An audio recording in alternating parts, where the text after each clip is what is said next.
Quiz का महाकुंभ, जहां पर हमारे साथ टीम ए में है रजत सर और शिवम सर और टीम बी में है राहुल सर और अवनीश सर। तो आज हम लोग बात करने वाले हैं, एक्चुअली आज हम लोग टेक्निकल के बहुत सारे क्वेश्चंस को डिस्कस करेंगे। तो शुरू करते हैं। आप लोग सारे रेडी हैं? कोई नर्वस तो नहीं है?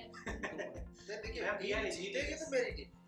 अच्छा, तो ये टीम ए है और ये टीम बी है। टीम बी का कहना है कि इनकी टीम ही जीतेगी। टीम ए क्या कहते हैं इस बारे में? मैम वो तो हम जनता को डिसाइड करने देते हैं और जनता ही डिसाइड करेगी जीत कौन रहा है। तो मॉडेस्ट आंसर आया है रजत सर द्वारा। तो अब हम लोग क्वेश्चंस को स्टार्ट करते हैं। सारे लोग रेडी अपने क्वेश्चंस के साथ? बिल्कुल। अच्छा, यहाँ पे है ना ये mechanical civil, mechanical plus civil and electrical, तो बहुत अच्छा पेयर बन गया यहाँ पे। तो शिवम सर, आप पूछिए टीम बी से अपना पहला सवाल। मुझे तो खैर कुछ ज्यादा समझ में नहीं आया, लेकिन आरके सर आपको मिलते हैं पूरे मार्क्स। आप मुझे एक इंटरेस्टिंग क्वेश्चन ये बता दीजिए कि आपको कोई ऐसी गाड़ी फेवरेट है क्या, कोई ब्रांड वगैरह, या कोई आपने सोचा हो कि आपको लेना हो, है ना, जैसे जैगुआर, लैम्बोर्गिनी? लेना तो BMW।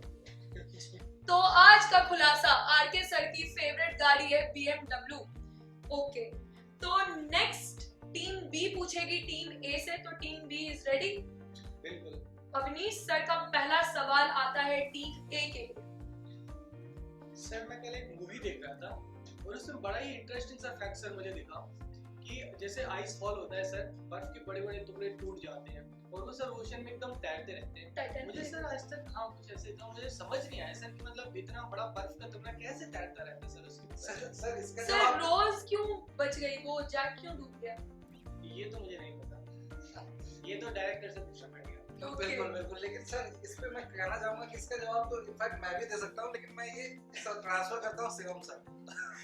बताइए सर, यहाँ पे सभी लोग जानना चाहते हैं बिल्कुल सर सर, ऐसा क्या शिवम होता सर है कि मतलब इतना बड़ा सर आराम से तैरता रहता है। सर अगर सिर्फ बड़ा सा मतलब जो बर्फ है, सिर्फ बर्फ की सिलियन भी नहीं, जो आपके ग्लास में भी जो आइस क्यूब चलती है वो भी तैरती रहती है। उसका सिर्फ ग्लास में आइस क्यों डाला जाता है सर? सर इसीलिए ताकि उसको हम ठंडा रख सकें।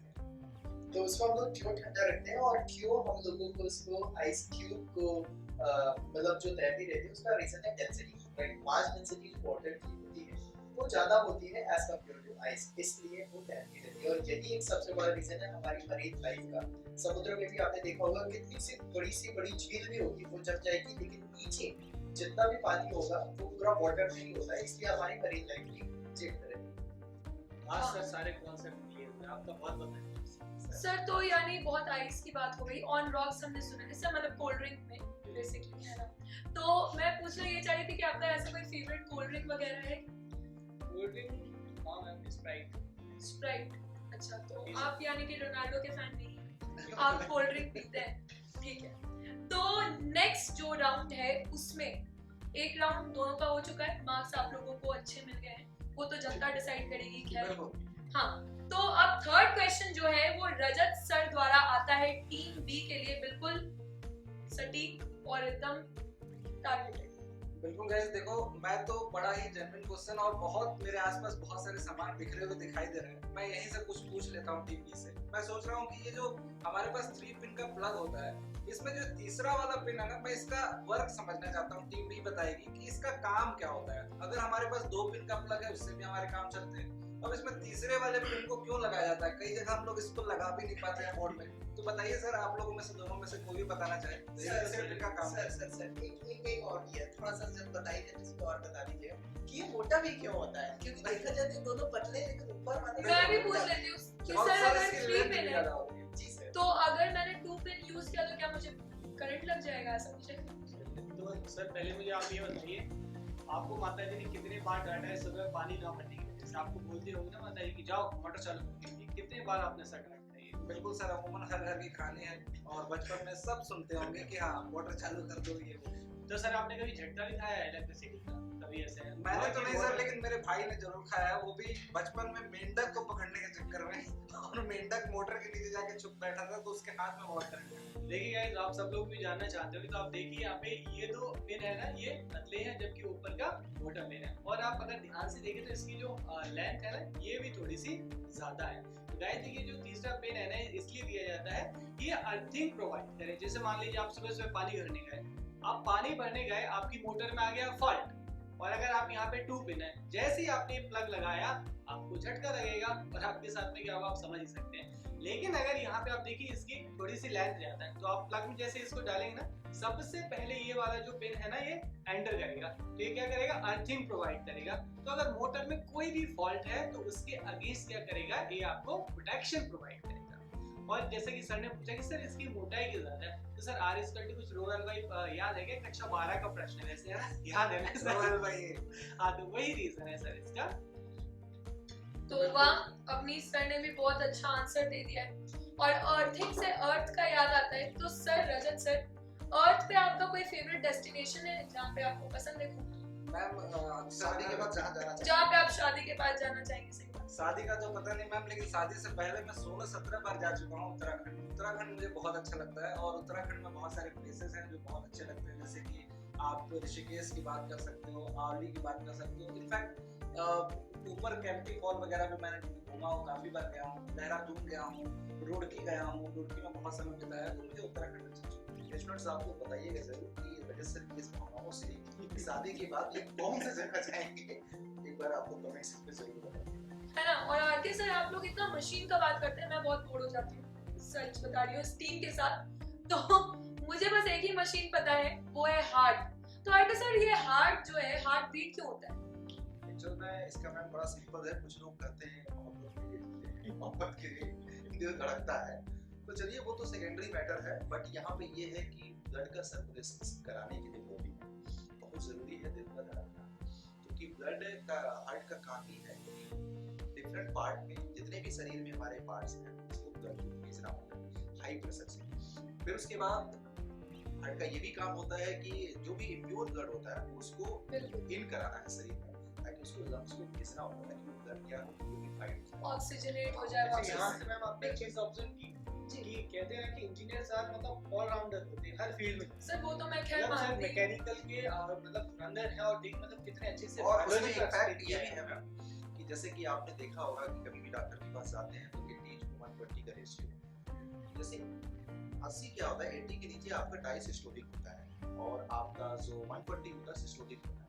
इट मींस कि वो आपका 120 मतलब कि ब्लड का प्रेशर वो हाई होगा, और 80 मतलब 80 के नीचे हो जाएगा, इसका मतलब ब्लड का प्रेशर क्या हो जाएगा, वो कम हो जाएगा, उसको डायसिस्टोलिक कहते हैं। ऐसे तो सर बहुत सीरियस है ऐसे, है ना, लेकिन मैं थोड़ा सा यहाँ पे गुस्ताखी करना चाहूंगी। सर कोई ऐसी एक्ट्रेस है जिससे आपका हार्ट बीट तेज हो जाता है?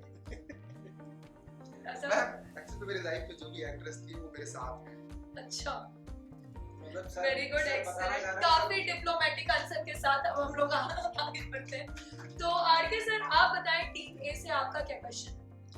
रजत सर से क्वेश्चन से मेरा एक कि बेसिकली जब जैसे आज भी गांव में या कहीं भी घर वगैरह का कंस्ट्रक्शन होता है, मकान वगैरह बनता है, तो सबसे पहले ईंट जो यूज किया जाता है उसको वाटर से पास किया जाता है, और इनफैक्ट हमेशा किया जाता है, ताकि मतलब वो जानना चाहते हैं सब लोग कि रीजंस क्या है।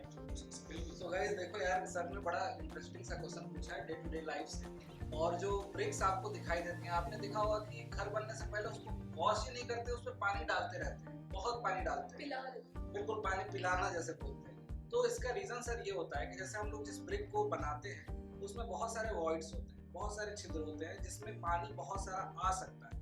अगर हमने उस ब्रिक को लगातार वैसे ही डायरेक्ट स्ट्रक्चर में यूज किया, तो आप लोग उसके साथ जैसे सीमेंट यूज करोगे, आपने सुना होगा सीमेंट कंक्रीट होता है, उसमें पानी डालने में गर्मी निकलती है, हीट निकलती है, जिसको हीट ऑफ हाइड्रेशन बोलते हैं। अब सीमेंट का अंदर का पानी वो पूरा ब्रिक खींच लेगा, सीमेंट के अंदर का पानी ब्रिक खींचेगा तो सीमेंट श्रिंक कर जाती है, जिससे हमारे स्ट्रक्चर में क्रैक्स दिखते हैं, और इन क्रैक्स को बचाने के लिए हम लोग पहले से ही ब्रिक में पानी भर देते हैं, तो ताकि वो सीमेंट के वाटर को एब्जॉर्ब ना करे। तो ये रीजन है, और ये प्रॉपर रीजन है। एक मेरे को बच्चों के लिए भी सर कभी-कभी जब हम कंस्ट्रक्शन कर देते हैं, जैसे ताजा कंस्ट्रक्शन हुआ है, ईंट और दीवार सीमेंट को जोड़ा गया, कई दिनों तक कंटीन्यूअस पानी देते हैं, फिर उसके बाद बंद कर देते हैं, बिल्कुल, तो उसका क्या रीजन? उसको भी सर क्वेरिंग बोलते हैं, और वो पानी देने का जो टर्म है उसको क्वेरिंग बोलते हैं, और उसको 7 दिन या 15 दिन तक कंटिन्यू करते हैं। उसका भी रीजन यही है, हीट ऑफ हाइड्रेशन। जैसे जैसे सीमेंट हार्ड होती है तो हार्डनिंग के दौरान उसका वाटर जो है वो इवेपोरेट होता है, जो हीट निकलती है उसकी वजह से,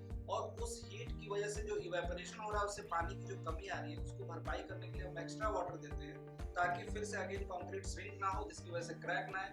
और आपने देखा होगा कि जब छत बनती है तो छत पे पूरा पानी भर के छोड़ देते हैं बहुत समय तक, वहाँ पे ज़्यादा हीट निकलती है क्योंकि कंक्रीट ज़्यादा होता है। तो कुल मिला के हमें अपने स्ट्रक्चर को क्रैक प्रूफ बनाना है, इसलिए हम पानी यूज करते हैं। मतलब एक जो लोगों का मिथ है कि हम पानी देते हैं तो पानी उसी में जाके एब्जॉर्ब हो जाता है। बेसिकली उसका क्या है कि नॉर्मल सिचुएशंस में पानी उसमें इवोपरेट हो जाता है तो पानी की कमी ना हो। बिल्कुल सर ऐश ब्रिक यूज होती है। बिल्कुल सर, आजकल ऐश ब्रिक में भी यूज किया जाता है सर। ऐश ब्रिक में इनफैक्ट ऐश ब्रिक तो आजकल एक तरह से आप ऐसे फोम ब्रिक, ऐश ब्रिक इसलिए यूज होती है कि जो मल्टी स्टोरी बिल्डिंग्स बनती है उसका ऊपर जब जाते हैं तो वेट ज्यादा हो जाए, वेट ज्यादा ना हो, इसलिए हम लोग ऐश ब्रिक यूज करते हैं। लाइट वेटेड होती है और ऊपर के स्ट्रक्चर को हल्का भी रखोगे तो उससे नीचे के स्ट्रक्चर पे असर ज्यादा नहीं पड़ेगा। अच्छा सर, मैंने कुछ ऐसा भी सुना है कि जो एच ब्रिक होती है वो जो सीमेंट ब्रिक होती है सर उनसे ज्यादा मजबूत है, कुछ ऐसा भी है क्या सर? सर मजबूती के टर्म्स में तो बात किया जाए तो सबसे ज्यादा हमारी जो होती है, जो नॉर्मल ब्रिक्स आप लोग देखते हैं ना,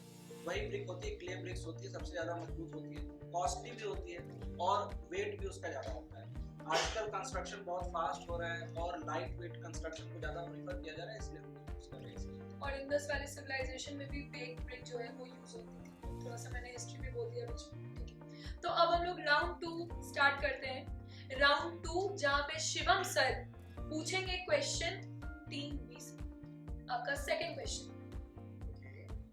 सर सेकंड क्वेश्चन अगर मैं पूछने आऊंगा तो मैम सबसे पहला क्वेश्चन मैंने पूछा था स्टीम गियर्स में। गियर्स के लिए पूछा था। राइट। अब एक क्वेश्चन मैं स्टीम के लिए पूछ लेता हूँ। ये वैसे सर देखने की जरूरत पड़ेगी नहीं। मैं मार्क्स लिख रही हूँ उसमें, आप लोग मार्क्स मत तो अभी ये तो marks अभी तो मैं I think- मैं पक्का देख ही लेता हूँ कि यहाँ पर मार्क्स क्या है। चीटिंग नहीं चलेगी सर, इनफैक्ट बिल्कुल चीटिंग नहीं नहीं सर, अभी तो मुझे लग रहा है ना कि मैम ने हम लोग को अभी तक राउंड 1 कंप्लीट हो चुका है। अभी आप जवाब दो और क्वेश्चन पूछो। सर, आप लोग को ये नहीं पता है कि सिर्फ टेक्निकल क्वेश्चन के मार्क्स नहीं मिल रहे, बाकी जो क्वेश्चंस मैं पूछ रही हूँ वो उसके भी मार्क्स मैं काउंट कर रही हूँ। बिल्कुल, तो मैम ने कुछ ना टिक लगाए हैं अपने इस सीट में, कुछ लाइनें, बड़ी लाइनें, छोटी लाइनें। अब क्या मतलब है मैम ही जाने। जैसे आपको वाइवा होता था ना, एग्जामिनर आते थे, कभी 0 डैश दे देते थे, 0 डबल डैश दे देते थे, तो ये और पूरा- कोडिफाइड तो है। ऐसे मैम ने मार्क्स दे रखे हैं, कुछ नहीं पता चल रहा है। चलिए सर क्वेश्चन पे आइए। हाँ जी सर, तो क्वेश्चन में सबसे पहला सर एक क्वेश्चन मैं पूछना चाहूँगा। आप लोगों से कोई आंसर दे सकते हैं क्योंकि आप लोग ने इसमें गाड़ी से ही बात करते किया था। सर गाड़ी में हम लोग चोक की यूज करते हैं, तो चोक किस लिए होता है? कहते हैं ना एक बार चोक दे देते हैं या फिर वो चोक स्टार्ट करते सर गले में भी चोक हो जाता है, तो अरे हड्डी वड्डी फंस जाए तो चोक हो जाता है। चोक क्यों लिया जाता है? बड़ा खतरनाक क्वेश्चन आपने पूछा सर, और बच्चों को भी कंफ्यूजन आता है, इनफैक्ट को भी और आप लोगों को भी होता है। जोक के सिचुएशन में क्या होता है सर कि जब हम जोक लेते हैं तो उस समय नॉर्मली स्टार्टिंग में जरूरत क्या होती है सर, हमें फ्यूल की ज्यादा जरूरत होती है। बट नॉर्मल सिचुएशन में क्या होता है कि जब हम गाड़ी स्टार्ट करते हैं तो एयर और फ्यूल की क्वांटिटी फिक्स होती है। तो वहां पे क्या होता है कि जितना स्टार्टिंग में हमें फ्यूल ज्यादा चाहिए, एयर कम चाहिए होता है। तो जोक जब लेते हैं ना तो एयर की सप्लाई को कम कर देगा। जब एयर की सप्लाई को कम कर देगा तो ऑटोमेटिक जो आपका मिक्सर हो जाएगा उसमें फ्यूल जो जितना आ रहा उतना ही आएगा, एयर की सप्लाई क्या हो जाएगी, कम हो जाएगी, जिससे आपका मिक्सर जो पूरा का पूरा क्या हो जाएगा, रिच हो जाएगा और वो स्टार्टिंग में आपका क्या कर जाएगा, हेल्प कर जाएगा। यानी इंसान में उल्टा काम करता है। जब इंसान चोक करता है तो एयर की सप्लाई कम, हाँ, तो सांस लेने में दिक्कत, हाँ। फिर मिक्सचर जो है वो ज्यादा मिक्स हो जाता है। ठीक है, तो ये तो ये सर मतलब ये अभी तक परसेप्शंस गलत था, इसको आप लोगों को भी सुधारना है कि जोक देते समय कहीं ना कहीं एयर की सप्लाई, जोक वाल्व होता है जोक वाल्व हमेशा बच्चे जानते होंगे कि एयर की सप्लाई को रेगुलेट करता है। तो वो एयर की सप्लाई को उस समय क्या कर देगा, कम कर देगा, तो ऑटोमेटिक मिक्सर में फ्यूल और एयर क्या हो जाएगा। तो सर एक सवाल मेरे को और याद आ रहा है इसी से रिलेटेड, जैसे कि स्पार्क प्लग हम लोग गाड़ियों में देखते हैं, ये जोक से स्पार्क प्लग का कोई रिलेशन होता है क्या? नहीं सर, स्पार्क प्लग में क्या होता है, कभी कभी नॉर्मली स्पार्क प्लग तो सिंपल सी बात है, फ्यूल को इग्नाइट करने के लिए यूज होता है, तो उसमें कभी कभी कार्बन वगैरह आ जाता है। तो कार्बन से क्या होता है कि स्पार्किंग आपकी नहीं होती, तो बेसिकली हर साइकिल में उसको क्या करना होता है, फ्यूल को जलाना होता है। अब कार्बन आपका आ गया तो ऑटोमेटिक फ्यूल का जो कंबशन होगा वो क्या हो जाएगा, प्रॉपर नहीं हो पाएगा, या स्टार्टिंग में ज्यादा स्पार्क आ गया तो आप कितना भी आप जोक ले लीजिए, आपकी गाड़ी स्टार्ट नहीं। उस सिचुएशन में आप स्पार्क प्लग को निकालते हैं, उसको साफ करते हैं, जो भी हमारे डस्ट पार्टिकल्स होते हैं वो साफ करते हैं। इसलिए ये सबसे ज्यादा प्रेसिशन उसमें आती है। जैसे कि आपने देखा होगा कि प्रीमियम पेट्रोल इस तरह का आता है, उसको क्या होता है कि वो लेड मिला ताकि उसकी परफॉर्मेंस को बढ़ाने। और टेट्राइथाइल लेड की सबसे बड़ी खास बात होती है सर कि वो स्पार्क प्लग पे ज्यादा डिपॉजिट में ऐसे होता है, ये समस्या उसमें ज्यादा आती है। कुकर में भी होता है सेफ्टी बल्ब, और इंडियन नेशनल कांग्रेस को भी सेफ्टी बल्ब कहा गया था। हिस्ट्री फिर से याद आ गया मुझे, ठीक है। तो अवनीश सर, आपका नेक्स्ट क्वेश्चन क्या होगा टीम ए के लिए? टीम ए से एक बहुत ही मजेदार क्वेश्चन है, और मैं आप दोनों में से कोई भी बता सकते हैं। सर जनरली आपने देखा होगा, अगर आपने सर या कक्षा 12 में कोई क्विज दिया होगा तो आपको सर ये प्रश्न भी जरूर याद होगा कि अगर सर मान लीजिए ये जो ग्लास है सर, अगर इसमें 100 डिग्री सेल्सियस का मैं वाटर भर दूं और उसको किसी के हाथ में नहीं गिरूंगा, अगर मैं इसको गिराऊं और मान लीजिए कोई बॉडी है, तो यहाँ पे सेम टेम्परेचर का मैं स्टीम लूं, तो सर किससे ज्यादा होगी, पानी से या फिर वो सर स्टीम से? सर ऑब्वियसली बात है, एक्चुअली क्या होता है 100 डिग्री पे स्टीम मतलब स्टीम आपकी बननी शुरू हो जाती है और स्टीम ज़्यादा खतरनाक होती है एज क्योंकि जो स्टीम है, स्टीम से जब भी कभी आप जलते हैं मतलब जब भी कभी तो उसका जो रिएक्शन होता है, जैसे कि हर एक्शन का रिएक्शन जो होता है इसी तरह चीज़ का आग लग गया है ना, तो मतलब वो जो इफेक्ट है उसका वो तुरंत इफेक्ट आपको स्टीम में ज़्यादा जल्दी दिखाई देता है एज इसी कारण से आई थिंक स्टीम में मतलब कि 100 डिग्री सेंटीग्रेड की स्टीम में लैटेट एक मतलब हमें याद है लैटेट और सेंसिबल हीट दोनों होता है, जबकि 100 डिग्री सेंटीग्रेड के पानी में मतलब कि सिर्फ सेंसिबल हीट होता है। एक्चुअली क्या होता है फेज ट्रांसफॉर्मेशन वजह से और जो आपका होता है टेम्परेचर चेंज की वजह से, तो फेज ट्रांसफॉर्मेशन होगा तो वहां पर लेटेंट और टेम्परेचर चेंज होगा तो सर इसका फार्मूला मुझे भी पता है। गाइस देखिए भाई, बच के रहिएगा स्टीम से, कभी भी पास ना जाए, है ना। और सर ने एक्सप्लेन कर ही दिया है कि किससे ज्यादा खतरनाक होगा, तो भैया स्टीम से एकदम बच के रहिए। सर ऐसा कुछ था ना, Q = MC delta T plus ML, right है ना। स्टीम में होता है। तो जीके की टीचर आपको साइंस भी पढ़ा सकती है, ठीक है। वाह, इसका मतलब साइंस की क्लास कंटिन्यू होती है। हाँ बिल्कुल, मैं साइंस की क्लास। सर एसएससी जेई में 50 क्वेश्चन जो आते हैं जनरल अवेयरनेस के, उसमें एक बहुत अच्छा वेटेज है जनरल साइंस का। तो कब क्लास आती है मैम? सर बिल्कुल, पेड क्लासेस जो है वो सुबह 9 से 10 होती है, और करंट अफेयर्स की क्लास आपकी 8 से 9 होती है सुबह में। यहाँ पे मैकेनिकल, सिविल, इलेक्ट्रिकल सारे ब्रांच के लोग कितने बजे आना है मैम? सुबह 8 से 9 आपकी करंट अफेयर्स की क्लास होती है। तो बहुत इंपॉर्टेंट भी है सर। देख रहे हैं आप, मैकेनिकल, इलेक्ट्रिकल, सिविल सबको सब पे भारी पड़ रही हूँ मैं अकेले, ठीक है। तो अब नेक्स्ट क्वेश्चन, तो ये क्वेश्चन हो गया अवनीश सर का। अब रजत सर आपका है लास्ट क्वेश्चन, तो थोड़ा भारी क्वेश्चन पूछेगा ताकि आपका ये लास्ट जो है स्कोर आपको ज्यादा मिल जाए। मैम ने पहले ही बोल दिया कि भारी क्वेश्चन पूछेगा। मैं भारी नहीं, मैं सोच रहा हूँ कि सबसे आसान क्वेश्चन पूछूंगा आजकल। और पता नहीं क्यों मुझे लगता है कि कभी हम बहुत भारी भरकम क्वेश्चंस को पढ़ते हैं और समझते हैं, और छोटे छोटे क्वेश्चंस में जवाब नहीं दे पाते हैं। फिर से मेरे सामने ये तार दिखाई दे रहा है, फिर से मैं इसी तार सर को ये उठाता तार और हटा देते हैं। और मैं सोच रहा हूँ ना, मैं जब भी सामने जो चीजों को देखता हूँ मेरे को एक ख्याल आ रहा है कि देखो ये तार है, हमारे मन में बार बार सवाल आता है कि सर करंट इसमें फ्लो हो रहा है। सर को बहुत करंट लगा अब लगता है। करंट फ्लो हो रहा है इसमें, और वोल्टेज का वेरिएशन भी हो रहा होगा। वोल्टेज डिफरेंस की बात करें तो अलग अलग जगह अलग अलग। तो मैं ये जानना चाहता हूँ कि भाई वोल्टेज और करंट में क्या रिलेशन, अगर मैं पूछूं इस एंड से इस एंड पे हम जा रहे हैं तो वोल्टेज कैसे वेरी करेगा, करंट कैसे वेरी करेगी, या वोल्टेज डिफरेंस पे क्या असर पड़ेगा, रेजिस्टेंस पे क्या असर पड़ेगा, इसमें हीटिंग आएगी तो वोल्टेज डाउन होगा बढ़ेगा, ये सब बड़ा कंफ्यूजन क्रिएट करता था। अब आप एक्सप्लेन करना चाहेंगे तो मैं स्पेशली अवनीश सर को बोलूंगा क्योंकि इलेक्ट्रिकल को पढ़ाते हैं। मेरे को भी आता है सर, दोनों V लोग से = IR मुझे भी पता है। अच्छा मैं R ऐसा करता हूं, = ρL/A। गाइस देखो यहाँ पे इतना एक्साइटेड हो रहे हैं सभी लोग जवाब देना चाहते हैं, तो मैं सबसे पूछता हूँ बारी से। सबसे पहले मैं आगे सर से। देखिए सर, मुझे ये समझना है कि जो करंट फ्लो इलेक्ट्रिकल वाले ट्राई करना है या मैकेनिकल वाले एक्सप्लेन कर रहे हैं, देखिए अच्छे से समझ। देखिए मैम, आप लोग जानते हैं करंट का डेफिनेशन I = V/R, लेकिन मैं ये जानता ही नहीं। मैं जानता हूँ I = D/dR। तो यहाँ पे क्या है, वोल्टेज के डिफरेंस की वजह से सर करंट का आई थिंक गड़बड़ हो गया ना सर। इसके गड़बड़ होने का कारण क्या है सर? क्योंकि सर आप पिस्टन में अप डाउन है ना, मशीन की आवाजें सुन सुन के गड़बड़ हो जाए। इसका ऐसा मतलब होता है। पता है, इसका मतलब यहाँ पे देख रहे हैं आप कि जो कॉन्सेप्ट इलेक्ट्रिकल का है सर वो होता है ना कि जैसे हम लोग पहले पढ़ते थे कि इलेक्ट्रॉन का प्लम पुडिंग मॉडल पढ़े हाँ। कि इलेक्ट्रॉन जो होते हैं हाँ। तरबूज के अंदर धंसे होते जे हैं। जे थॉमसन आगे हम पढ़े तो पता चला कि नहीं नहीं इलेक्ट्रॉन घूमते हैं। अच्छा मुझे तो याद है रदरफोर्ड मेरे सर मुझे एक्सपेरिमेंट। याद है कुछ ऐसा होता है dv बाय समथिंग होता है कि वोल्टेज के डिफरेंस की वजह से करंट फ्लो होता है। जी सर बिल्कुल होता है। तो मैं यहाँ पे एक्सप्लेन करना चाहूंगा। अच्छा ऐसा है क्या सर कि I is equal to dq by dt ऐसा कुछ होता है? हाँ सर, आप बिल्कुल सही पकड़े।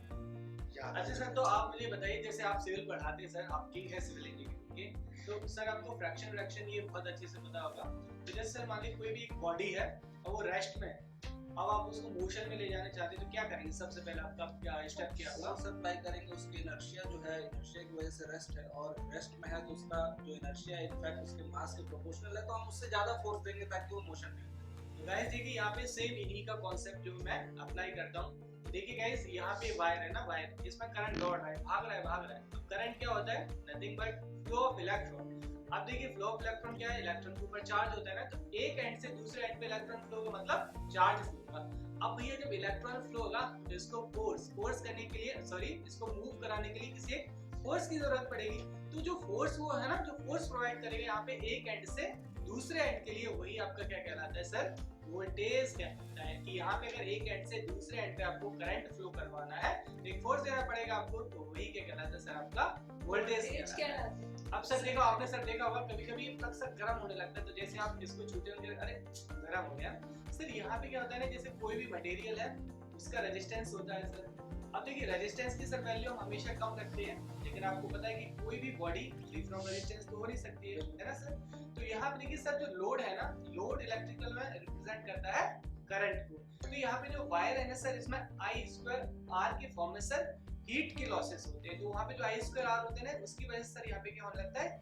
हीट होने मतलब लगता है। जितना ज्यादा रेजिस्टेंस उतनी ज्यादा हीटिंग हाँ आएगी बिल्कुल सर। और रेजिस्टेंस फ्री मटेरियल हमारे पास अवेलेबल नहीं है, दैट्स व्हाई वहां पे हीटिंग भी देखने को मिलती है, लॉसेस भी देखने को मिलते हैं और इसको हम पूरी तरीके से अभी तक दूर नहीं कर पाए। पूरी तरीके से दूर नहीं कर सकते, लेकिन सर देखिए यहाँ पे मान लीजिए प्लग है ना, इसमें क्या करते हैं सर, हम यहाँ पे जो एम्बिएंट टेम्परेचर है, सराउंडिंग टेम्परेचर है, तो इसमें जो हीट सिंक होते हैं उसको हम लोग यहाँ पे लगाते हैं, कि जिससे यहाँ पे जो हमारा रेटेड, जैसे सर यहाँ पे देखिए ना, इसकी रेटिंग लिखी हुई है ना, रेटिंग पे यहाँ पे जो मैन्युफैक्चरर है आपको इसका टेम्परेचर बताएगा कि यहाँ पे इसका ऑपरेटिंग टेम्परेचर मान लीजिए 100 डिग्री सेल्सियस, तो इसके आगे नहीं जा सकता। तो हम लोग क्या करते हैं गाइस, यहाँ पे हीट सिंक को लगाते हैं जो कि एल्यूमिनियम से बनी होती है। तो वहाँ पे क्या करता है कि जो आपका सर एक्स्ट्रा हीट होता है ना, उसको अब्सॉर्ब कर लेता है, जिससे हमारी जो डिवाइस है सेफ रीजन में ऑपरेट होती है। बहुत अच्छे से एक्सप्लेन किया, मतलब एकदम बेसिक से मैं एडवांस। नहीं कर पाता। नहीं सर, बिल्कुल एकदम जीरो लेवल से। मान लीजिए मुझे कुछ भी नहीं आता है, वहां से भी मैंने पूरा समझ लिया है, तो काफी अच्छे से एक्सप्लेन करते हैं आप प्लीज सर। खतरनाक सर आपकी YouTube पे क्लासेस कितने बजे से होती है? मैं सोच रही हूँ मैं अब रेगुलर हो जाऊँ। YouTube पे मैम एक तो 11:40 से क्लास होती है सुबह AM पे, और एक शाम को क्लास होती है 6 बजे। ओके, तो सर की 2 टाइम क्लासेस होती है बिल्कुल बेसिक कांसेप्ट्स के लिए, 11:40 और 6 PM। आप बाकी सब्जेक्ट्स भी इतने अच्छे से पढ़ाते हैं क्या? हाँ तो आपका फेवरेट सब्जेक्ट कौन है टेक्निकल सब्जेक्ट्स को छोड़कर? मैम क्वालिटी मुझे काफी अच्छा लगता है, क्योंकि उसमें ना हमें मोदी जी के बारे में जानने को मिलता है कि किस तरीके से हमारा काम होता है। राष्ट्रपति के पास ज्यादा पावर है, यहाँ पे प्रधानमंत्री जी के पास ज्यादा पावर है। स्टेट और स्टेट और सेंट्रल के बीच में कैसे पावर जो है वो आपकी बटी हुई है, तो ये सारी जो बेसिकली मतलब हमारा जो इंडिया है ना, उसके सिस्टम के बारे में हमें जानने को मिलता है। इसलिए मुझे पॉलिटी अगर टेक्निकल के अलावा देखा जाए तो काफी अच्छा लगता है। ओके, तो अवनीश सर आपका ये लास्ट क्वेश्चन था, now your turn is over. तो ये क्वेश्चन हाँ किसका था? रजत सर का था, अवनीश सर के लिए। Now the last question for this session, आज का लास्ट क्वेश्चन जो कि आरके सर पूछेंगे टीम ए से। सर ये बिल्कुल डिसाइडिंग क्वेश्चन रहेगा, ठीक है? तो थोड़ा आप सोच लीजिए अच्छे से क्वेश्चन। नर्वस तो नहीं है आप? बिल्कुल नहीं मैम। आप तो बताओ यार, मतलब क्या पूछे कि मतलब कि टीम में एकदम आप जीत जाए, है ना? लास्ट बॉल पे 6 वाला आपका पोजीशन है और हम लोग भी तैयार हैं इसका जवाब देने के। हाँ ये बिल्कुल। यार एक रजिस्टर मेरे को क्वेश्चन याद आ रहा है। ये जो मतलब ससुरा सरिया जानते हैं ना, सरिया चाहे गरीब आदमी के घर बने चाहे अमीर आदमी के घर, वो सरिया स्टील का ही क्यों यूज करते हैं? अब देखो सर ने इतना सोच के पूछा है तो कुछ तो दम होगा क्वेश्चन में, और जैसा सर ने बोला कि भैया अंबानी का घर हो या फिर मेरा घर हो, दोनों ही लोग क्या यूज करते हैं, माइल्ड स्टील का। तो माइल्ड स्टील का यूज क्यों किया जाता है, इस पे एक्सप्लेनेशन। और इनफैक्ट सर, आपका तो ठीक है, गरीबों के घर में भी क्यों सर हम गरीब ही हैं। लगता है वो बताइए। तो गाइस देखो, यहाँ पे अगर बात करें, सिविल इंजीनियर्स भी देख रहे होंगे इस वीडियो को, माइल्ड स्टील के बारे में आप लोग बहुत सारी चीजें जानते हो। माइल्ड स्टील अगर स्ट्रेंथ की बात करें सर, तो कास्ट आयरन बहुत मजबूत होता है, लेकिन उसके अंदर ब्रिटलनेस होती है, जिसमें इलॉन्गेशन नहीं हो पाता है। उसके नीचे आते हैं रॉट आयरन, तो वो डक्टाइल होता है, कार्बन कंटेंट कम होता है। माइल्ड स्टील एक ऐसा मटेरियल है जो कि स्ट्रेंथ भी दे रहा है ठीक ठाक, और डक्टिलिटी भी दे रहा है। साथ साथ में सर एक प्रॉपर्टी इसकी ऐसी होती है, coefficient of thermal expansion alpha. इसकी अल्फा की वैल्यू जो है ना, वो कंक्रीट से मैच करती है। मतलब अगर 1 डिग्री टेम्परेचर बढ़ाया तो कंक्रीट जितना एक्सपेंड करेगा उतना ही स्टील एक्सपेंड करेगा। इसका मतलब कंक्रीट के साथ ये कंपेटेबल है। अगर दोनों को एक साथ लगाया तो दोनों में समान एक्सपेंशन होगा, समान श्रिंकेज होगा, जिसकी वजह से इसमें क्रैक देखने को नहीं मिलते। इसलिए हम लोग स्टील को यूज करते हैं। दोनों का संगम आसानी से हो जाता है। बिल्कुल सर, और चीप भी है, स्ट्रेंथ वाइज भी अच्छा है, साथ साथ में कोफिशिएंट ऑफ थर्मल एक्सपेंशन भी ऑलमोस्ट सेम है। तो बहुत सारे डिजाइन मैं इस बात से समर्थन नहीं करता हूँ सर, आज के समय में सरिया का दाम बहुत ज्यादा बढ़ गया। सर कुछ जुगाड़ बताइए बच्चों को कि बिल्डिंग में सरिया और या ना यूज किया जाए, अभी कुछ कम हो जाए। अच्छे देखो, अब सर ने अब ऐसा क्वेश्चन पूछ लिया जुगाड़, तो मैं जुगाड़ तो जरूर बताऊंगा क्योंकि सिविल इंजीनियर हूँ। अब जिसको सरिया नहीं लगाना है वो बैम्बू स्टिक यूज कर सकता है कंक्रीट के साथ। पहले यूज भी होता था सर, बैम्बू बांस के पतले पतले स्टिक्स को यूज करते थे। ये भी यूज नहीं करना है तो आप लोग पॉलीमर्स फाइबर्स को यूज कर सकते हैं, वो सस्ता पड़ेगा। लेकिन सर सस्टेनेबिलिटी की बात करें, अगर आप बिल्डिंग बना रहे हो 100 साल के लिए, 50 साल के लिए, तो आपको सरिया पे आना पड़ेगा। अगर आपको कम ड्यूरेशन के लिए, 20 सालों के लिए, 30 सालों के लिए, तो आप बैम्बू स्टिक्स को, पॉलीमर्स को, प्लास्टिक को यूज कर सकते हो और सस्ता घर बना सकते हो। इनफैक्ट इससे पहले तो सर सरिया यूज भी नहीं होती थी। सरिया का यूज हमने करना स्टार्ट किया तब जब हमें पता चला कि भैया टेंशन कंक्रीट नहीं झेल सकता है, कंक्रीट केवल कंप्रेशन के लिए बना है। टेंशन में कुछ मटेरियल लाना पड़ेगा जो टेंशन को झेले, क्रैक से बचाए। अदरवाइज हमारी बिल्डिंग सडनली हमारे सर के ऊपर आ जाएगी, हमें पता नहीं चलेगा, हम ऊपर चले जाएंगे। तो डरा दे रहा है सर, मतलब सरिया यूज करना पड़ेगा। तो इसी के साथ आपका सर एक क्वेश्चन आपसे पूछना चाहूंगा, अनुमति है आपकी? देखिए मैम, अभी तो क्वेश्चन बराबर नॉन टेक क्वेश्चन से नहीं, एक मैं जनरल है, बिल्कुल। मैंने एक न्यूज़ पढ़ी थी सर, इसलिए मतलब थोड़ा सा जानने की इच्छा हो गई। पूरी अनुमति है और ये हमें नीट में दिला सकता मैं है। मतलब आप कहाँ पे नहीं, नहीं, पहले आप लोग मुझे एक बात बताइए, सबसे जिसका आंसर मुझे परफेक्ट लगेगा उसको मैं दूंगी बोनस मार्क्स। सरकारी नौकरी का फायदा क्या है? मेरे को पता है। तो सबसे पहले क्योंकि इन्होंने अपना हैंड रेस किया है, बजर इन्होंने दबाया है, तो आर के सर आप बताएं सरकारी नौकरी का क्या फायदा? देखिए सबसे पहले तो मेरे को लगता मैं है, एक बात बोलूंगी, आंसर सही गलत नहीं, इंटरेस्टिंग होना चाहिए, तभी मार्क्स मिलेगा। मेरे को लगता है मैम कि आपने देखा होगा मतलब लड़के का कलर कैसा भी हो, काला हो, गोरा हो, छोटा हो, बड़ा हो, तो इनफैक्ट मैम शादी तो मस्त हो जाती है।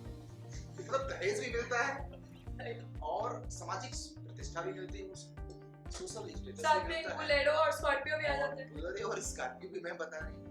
तो देखो और यार, सबसे बड़ी बात पता है मैम ये क्वेश्चन का जवाब हमारी टीम में थी। पता है मैं एक क्वेश्चन हाँ सर पहले बताएं। मतलब उसमें ये भी होता है कि कभी कभी जैसे सपोज करिए लड़का है, उसको लड़का का अगर सरकारी जॉब लग गया तो उसको लड़की की गवर्नमेंट जॉब हो जाती है। तो इसी पे मैं एक क्वेश्चन शिवम सर से पूछूं। शिवम सर, अगर आपके पास दो ऑप्शन है, एक कि लड़की रोटी गोल बनाती है एकदम प्रॉपर डायमेंशन और रेडियस के साथ, और दूसरी लड़की के पास है सरकारी नौकरी, तो आपको कौन सा वाला ऑप्शन सही लगेगा, ए या बी? सिंपल सी बात है, दोनों ऑप्शन एक साथ होने चाहिए। लाइक दोनों की और नाइस डिपेंड करना चाहिए कि उसको क्या पसंद है। अगर उसे रोटी बनाना पसंद है वही बेस्ट है, और अगर उसे सरकारी नौकरी पसंद है तो उसकी चॉइस है। मैं इस बात से थोड़ा सा मैं समझ गया। मुझे लगता है कि मैं अब यहाँ डिबेट होने वाला है। यस सर, रोटी तो कोई भी बना देगा। सरकारी नौकरी। सरकारी नौकरी वाला मेरे को तो मतलब मेरे को अगर पूछा जाए तो मेरे को सर पर आपका तो हो गया। ठीक है, मतलब मैं अपनी भावनाओं को बता सकता हूँ। हाँ, तो गाइस अभी मैम देखिए, इन लोगों ने बहुत अच्छे से बताया है सरकारी नौकरी के बजाय मुझे ये पता है कि सरकारी नौकरी मिलती कैसे। अगर आप एक इंजीनियर हैं, आपने जेई डिप्लोमा या बीटेक किया है, तो सरकारी नौकरी पाने का एक ही जरिया है।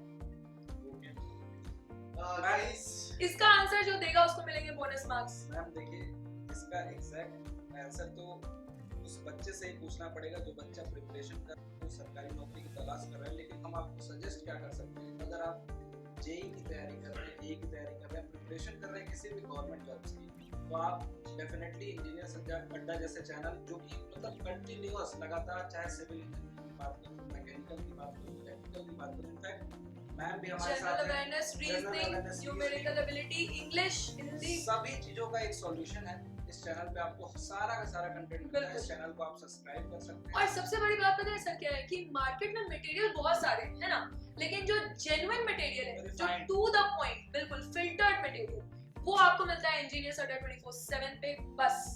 जहाँ पे गाइस आपको एक राइट डायरेक्शन, कहते हैं ना कि हमारी जो डायरेक्शन है वो एकदम राइट होना चाहिए, क्योंकि जो आपकी हार्ड वर्किंग है वो आपकी गलत डायरेक्शन में नहीं जानी चाहिए। एक आपकी जो परफेक्ट डायरेक्शन है, देखिए अगर मैं सिलेबस की बात करूँ तो जैसे कि अगर मैकेनिकल की बात करूँ तो सर ये सोम और टू मैंने बहुत सुना है, कुछ है ना सर, ये बहुत लंबे लंबे सब्जेक्ट हैं क्या, है ना, ऐसा है कि सर। तो गाइस देखिए यहाँ पे आपको ये पता होना चाहिए कि आपके एग्जाम के पॉइंट ऑफ व्यू से क्या चीजें आपकी इंपॉर्टेंट है, क्योंकि यहाँ पे सिंक्रोनाइजेशन होना बहुत जरूरी है कि जो आपका सब्जेक्ट एग्जाम है उसकी डिमांड क्या है। तो यहाँ पे यही सारी चीजें आपको सिविल, इलेक्ट्रिकल और मैकेनिकल में आपको बताई जाएगी। बिल्कुल। ओवरऑल मैम आज का सेशन बड़ा इंटरेस्टिंग आपने कहा। एक सेशन और एक राउंड और होगा, लेकिन कोई टेक्निकल क्वेश्चन पूछे, कोई ऐसा क्वेश्चन जिससे आप सामने वाले को बाउंसर या यॉर्कर जो भी आप दे सके, मतलब एक वो दे मतलब सकते हैं, पूछने बिल्कुल से एकदम पहले- फ्री स्टाइल। बिल्कुल, मैं पूछने से पहले थोड़ा सा आइडिया लेना चाहेंगे, और दर्शक भी देख रहे हैं हमारे, बिल्कुल कि अभी तक हम लोग कैसे चल रहे हैं, मतलब ऊपर नीचे बैलेंस क्या है। सर, कुछ बस राउंड यही पर- समझ लीजिए कि एक राउंड और इसलिए हो रहा है सुपर ओवर पे सुपर ओवर, क्योंकि डिसाइड करने में थोड़ा सा अंपायर को भी डिफिकल्टी आ रही है। आप लोग क्या कहते है हैं ना? यार, आप लोग जरूर बताना इस पॉइंट पे कि अभी तक आपके हिसाब से क्या चल रहा है, कौन सी टीम, बिल्कुल ए या टीम बी, कौन सी जीत रही मैं है। पूछना चाहता हूँ उस टीम से, मुझे स्पॉन्टेनियस सर लगते हैं, बिल्कुल सही, एकदम तुरंत टू द पॉइंट मैं पूछना चाहता हूँ। क्यों Yes, sir. ऐसा क्यों, पता है मेरे को लगता है कि इस क्विज को देखने के बाद बच्चे को एक जवाब देना चाहिए। किसी भी जेईई एग्जाम की तैयारी अगर बच्चे को करना चाहिए तो उसको कौन सा प्लेटफॉर्म बेस्ट, कौन सा ऐसा मटेरियल उसको जरूरत है। एग्जैक्टली। तो ये सर का क्वेश्चन है, इनफैक्ट सर ने क्वेश्चन पूछा है, तो गाइस देखो, खुद को बेस्ट कहना या खुद को सर्वश्रेष्ठ कहना ये तो हमारी फितरत में बिल्कुल नहीं है, लेकिन आप सभी दर्शकों से मैं बोलूँगा कि आप जरूर बताइए, कमेंट सेक्शन में बताइए, और सबके मुंह बंद करा दीजिए। आप लोग जरूर जानते होंगे कि कितने डेडिकेटेड तरीके से सारे के सारे फैकल्टी आपके लिए पूरे दिन रात मेहनत करते हैं, बहुत सारे एग्जामिनेशन होते हैं, बहुत सारे एग्जामिनेशन के प्रैक्टिस सेशन लाते हैं, फाइनल पंच लाते हैं, और बाकी एग्जाम एनालिसिस कराते हैं, तो सारे के सारे फैकल्टी मेंबर आपके सामने बैठे हुए हैं। गाइस, इस सवाल का जवाब तो सर हमारे बच्चे ही देंगे, ये ज़्यादा अच्छा रहेगा। और दूसरा सवाल मैं एक जरूर पूछूंगा आप सामने बैठे हुए दो लोगों से, बहुत जरूरी है पूछना, क्योंकि जो इनकी मुस्कुराहट है ना, मुझे लग रहा है कि कहीं ना कहीं लास्ट में ये थमनी चाहिए, हमें जीतना है। और मैं पूछना चाहूंगा सर इलेक्ट्रिकल वाले हमेशा मुस्कुराते हैं क्योंकि उन्हें करंट फॉन्ट से सर खेलने की आदत है। बिल्कुल सर, मैं और मुझे एक चीज पूछना है, शिवम सर को ज्यादा ही खोए खोए नहीं लग रहा है आजकल, वो उसका एक राज है, हम उसको रिवील करेंगे आज ही लास्ट में। बहुत reveal करेंगे। शांत, खोए खोए, ध्यान कहीं और, ऐसा ऐसा कुछ है क्या? ये सब ऐसा कुछ नहीं है। ये सब जिंदगी में दो फेज आते हैं, पहला फेज तो निकल चुका होगा कॉलेज में, दूसरा अभी आया हुआ है इनका, लेकिन उस पर बात करेंगे बाद में। एक क्वेश्चन पूछ रहा हूँ सर लोगों से। अच्छा सर, मैं सुनता हूँ कि अक्सर लोग ज्यादा काम करते हैं या ज्यादा पैसा कमाते हैं तो उनके बाल झड़ने लगते हैं, तो ये सवाल मैंने तो मतलब उस हिसाब से शिवम सर का क्या हाल है? अपने मैं सबसे गरीब हूँ। नहीं, ये मैम ये जनरल क्वेश्चन मैंने सुना है, आप लोगों ने भी सुना होगा। आरके सर आप पे लगा है बहुत बड़ा आरोप। ये मुस्कुरा रहे हैं बहुत देर से और बाल भी सबसे कम दिखाई दे रहे हैं, तो सर इसका जवाब बताइए। देंगे मेरे क्या तो सच बाल में? अभी है तो मैं तो नहीं सर, ये क्वेश्चन दोनों सर दोनों के लिए। देखिए सर, एक्चुअल में इसका रीजन मेरे को लगता है ये नहीं है। हाँ, ये है कि जब से अर्बन एजुकेशन में आया हूँ ऑफलाइन में, मेरा शेड्यूल थोड़ा सा जो प्रॉपर जो होना चाहिए, लाइफस्टाइल वो है नहीं। लाइफस्टाइल और वाटर या रात को 11 बजे हो सर, आप कितने अवेलेबल है? बस वही है कि 24/7 आवर्स से आप लोगों के लिए available करना है। उसमें कहीं ना कहीं शेड्यूल हमारा हेक्टिक हो जाता है, और इनफैक्ट ट्रांसपोर्टेशन में भी कभी आ रहे हैं कभी जा रहे हैं, तो प्रॉपर एक्सरसाइज नहीं बना, फ्रेश एयर नहीं मिल और सर कोई फैक्टर जो निजी जिंदगी में कुछ ऐसा हो? हाँ मैम, ये भी है, कोई टेंशन लेने वाले? फैक्टर्स रहता है गाइस कि अगर आप लोग लाइफ को सरवाइव कर रहे हो तो अगर आप टेंशन फ्री रहोगे तो इन सब चीजों से कम मतलब कुल मिला के बालों का झड़ना कहीं ना कहीं आदमी की मानसिक स्थिति को दर्शाता है और साथ साथ में वाटर और बहुत सारे आसपास के फैक्टर, लाइफस्टाइल, इन सबको दर्शाता है। तो कहीं खैर ये लेकिन बाउंसर मतलब- रहा, लेकिन रजत सर मतलब मैम कहीं ना कहीं पैसे से रिलेशन नहीं है। आर के सर ये कह रहे हैं मैं अब कमाता ये हूँ। क्वेश्चन जो है वो इसका आंसर उसको वेरीफाई करवाया जाएगा, है ना। आज ही इस पे बैठक होगी और इसको वेरीफाई करवाएंगे हम लोग। अब आपका एक बाउंसर अगर आपको compete करना है, क्योंकि यहाँ पर टीम ए जो है वो लीड करेगी। मैं तो देखिए हमेशा बच्चों की तरफ खड़ा हूं। ये स्टूडेंट्स प्रिपरेशंस करते हैं, सबसे बड़ा एग्जाम होता है सर ये एकदम लास्ट क्वेश्चन है। राइट एसएससी जेईई का। दोनों फैकल्टी से पूछना चाहता हूं कि बेस्ट बुक रीजनिंग और जनरल अवेयरनेस की क्या पूछते हैं, क्योंकि सर नॉन टेक नहीं तो सिलेक्शन। तो सर शिवम सर क्या लगता है, जैसे सर ने पूछा कि और सर ने बोला भी कि नॉन टेक नहीं तो सिलेक्शन नहीं, इस बात को मैं भी मानता हूँ। अगर किसी भी स्टूडेंट को पढ़ना है एसएससी जेईई बहुत बड़ा एग्जामिनेशन है, रीजनिंग पढ़ना है और इनफैक्ट आरआरबी वगैरह के एग्जामिनेशन आते हैं उसमें एप्टीट्यूड वगैरह क्वेश्चन मैथ्स भी पढ़ते हैं बच्चे, तो इन सब के लिए क्या ऐसा सॉल्यूशन हमारे पास है क्या जो हम बच्चों को रिकमेंड कर सके जिससे पूरा बिल्कुल डिफाइंड मटेरियल मिल जाए? सर इसके लिए ना काफी ज्यादा टीम में डिस्कशन भी होता है और एक्चुअली गाइस प्रॉब्लम सबसे बड़ी ये हो रही थी कि मार्केट में तो बहुत सारी बुक्स अवेलेबल है, लेकिन उसमें क्या हो रहा था, जो डेटा था ना वो कॉन्फाइंड नहीं था, मतलब सही नहीं था, फुल प्रूफ नहीं था। आप लोगों ने क्वेश्चन देख लिया लेकिन कहीं ना कहीं गलतियां हो रही हैं, आप लोगों ने कोई भी चीजें देखी वहां पर कुछ ना कुछ दिक्कत हो रही, तो सर ने देखिए सबसे पहले यहाँ पर ही रख दिया।